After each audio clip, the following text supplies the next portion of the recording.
104.7 IFM. Report! Nilinaw ng Schools Division Office 1 Pangasinan Disaster Risk Reduction and Management Service na ang earthquake drill ay dapat isagawa na nakatuon sa aktual na paghahanda at hindi sa mahabang programa, lecture o photo opportunity na nakakaantala sa klase.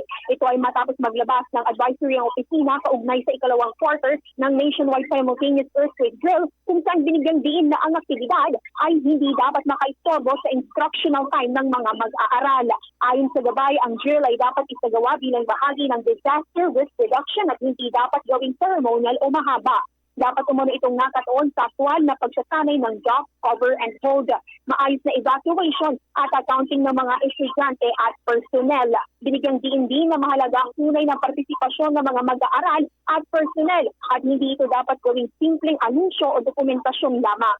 Pinapayagan din ang limitadong pag-adjust sa oras ng drill depende sa sitwasyon ng paaralan basta hindi mawawala ang layunin ng paghahanda sa lindol.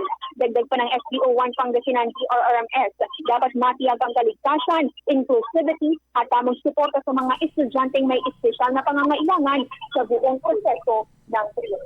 Kasama mula sa item 2.1 sa item 21 at 20, katap IFM. IFM News. IFM News. IFM News.